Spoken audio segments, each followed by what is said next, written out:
Amen. Gloire à Dieu. Juste quelques mots pour remercier le Seigneur pour ce grand jour, le jour où les hommes s'engagent par les eaux de baptême. C'est important. C'est une fête à la fois pour ceux qui se baptisent, une fête pour l'Église, mais une fête aussi dans le ciel, il ne faut pas l'oublier. Les gens se réjouissent, le Seigneur se réjouit. C'est vrai que le baptême est un acte d'obéissance important dans la vie du chrétien, mais le baptême n'a toute sa valeur que si, à la base, il y a eu une véritable conversion. Autrement, ce n'est qu'un bain. Et la Bible dit que le baptême n'est pas la purification des souillures de la chair, mais l'engagement d'une bonne conscience devant Dieu et devant les hommes. C'est important ça. L'engagement d'une bonne conscience devant Dieu et devant les hommes, devant l'Église de Jésus-Christ, devant l'assemblée ici réunie, devant vos pasteurs, devant vos familles, converties et inconverties, et devant vos enfants, si vous en avez. C'est l'engagement d'une bonne conscience. Comme je le disais tout à l'heure, cet engagement ne peut avoir de la valeur que si à la base, il y a eu une véritable conversion. Qu'est-ce que c'est que la conversion?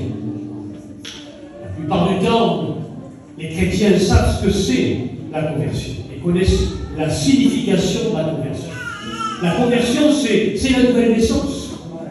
C'est cette prise de conscience de l'homme qui réalise que de toute façon, il est perdu à cause de son péché. Parce que la Bible dit que le salaire du péché, c'est quoi? C'est la mort. Eh bien, vous connaissez votre vie. Le salaire du péché, c'est la mort, c'est la mauvaise nouvelle. Parce qu'avant de donner la bonne nouvelle, il faut toujours donner la mauvaise. Le salaire du péché, c'est la mort, mais il y a un mais, un grand mais, aussi grand que le ciel, et aussi grand que l'amour de Dieu. Mais le don gratuit de Dieu, c'est la vie éternelle en Jésus-Christ. Et c'est ça, cette prise de conscience que nous sommes pécheurs, misérables, perdus, et que nous méritons comme salaire la mort, c'est-à-dire la séparation d'avec Dieu, qui nous fait tomber à genoux devant sa face et nous dire: Seigneur, je ne suis qu'un pécheur, je me repens. Seigneur, viens à mon secours, sauve-moi, change ma vie, transforme-moi. Et l'opération par le Saint-Esprit de la nouvelle naissance agit dans notre cœur.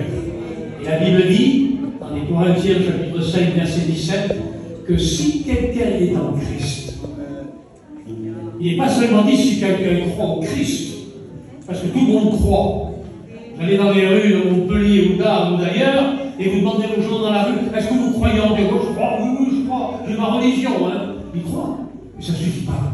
Il faut être en Christ, avoir fait une expérience avec lui, être caché en lui, protégé par lui, sauvé par lui, gardé par lui.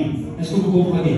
Si quelqu'un est en Christ, parce que celui qui est en Christ, il surmontera toutes les épreuves. Il aura la victoire, une pleine victoire en Jésus-Christ, notre bien-aimé Sauveur. Si quelqu'un est en Christ, qu'est-ce qui se passe? Il est une nouvelle créature. Vous êtes des nouvelles créatures, parce que vous avez expérimenté Christ dans votre vie. Et la Bible dit que toutes choses anciennes sont passées. Ta vie passée, ta vie de misère, ta vie de péché, toutes choses anciennes sont passées, et voici, toutes choses sont devenues nouvelles. Pas bon ça? Combien de gens voudraient recommencer la vie? Moi, je voudrais revenir à 20 ans. Ça ne changera pas grand-chose. Et laissez-moi vous dire une chose. En Christ, on n'a pas besoin de revenir à 20 ans, quand on est en 79. En Christ, toutes choses deviennent nouvelles. Amen. C'est-à-dire, il nous donne une nouvelle vie, une nouvelle espérance, une nouvelle joie en relation avec Christ. C'est ça, la conversion. Amen.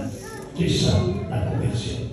Si vous ne naissez de nouveau, dit Jésus à Nicodème, vous ne pouvez pas entrer dans le royaume des cieux. Un homme, une femme qui veut connaître et expérimenter le salut, il faut qu'il passe par la nouvelle naissance et la conversion. Sans ça, il n'a pas la clé pour rentrer. Mais s'il a ça, il a la clé et il rentre dans le royaume des cieux. C'est tout simple. C'est tout simple.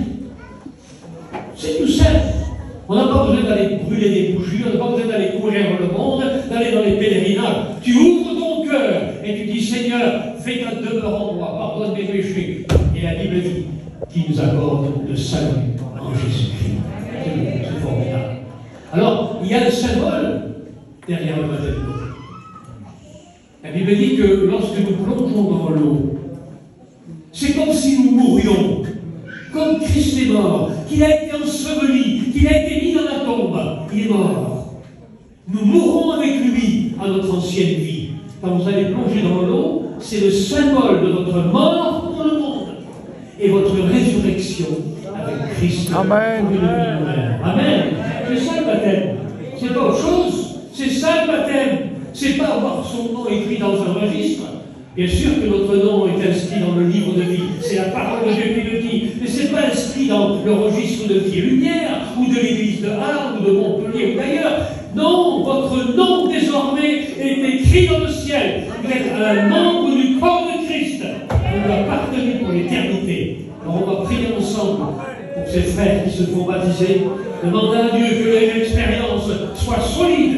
Et comme je le disais ce matin, qu'ils puissent influencer leur famille en montrant le caractère d'un homme changé, transformé, qui appartient à Jésus-Christ, qui est une lumière là où il se trouve, qui est le sel de la terre, un véritable chrétien.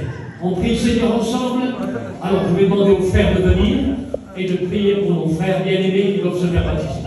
Allez, on demande à quelques pasteurs volontaires, pasteurs de l'église, viens mon frère, choisis les frères qui viennent prier, donc le temps pour les croix. On va prier pour les frères.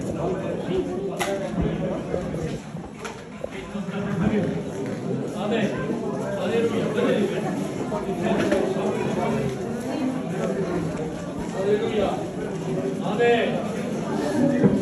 Alléluia.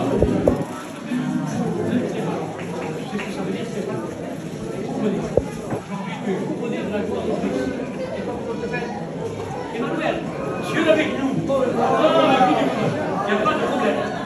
Le frère s'appelle Stéphane. Un très joli nom. Savez-vous ce que ça veut dire? Couronné. Il a reçu la couronne. La couronne des enfants de Dieu. Et cette couronne qu'il a désormais sur la tête, il la déposera au pied du Seigneur. Amen. Et le frère ici s'appelle Emmanuel. Dieu avec nous. Il est avec nous cet après-midi. Et il est avec toi, mon frère, tous les jours de ta vie. Amen. Allez-y, les frères. Amen. Alléluia. Oh Christ de gloire. Et dans ta main. Bénis nos frères, Seigneur.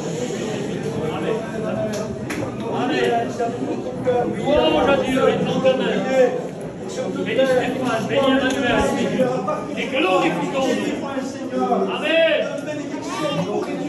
Gloire à Dieu. Gloire à Dieu. Au nom de Jésus. Oh, alléluia. Amen. Alléluia. Dieu bénisse.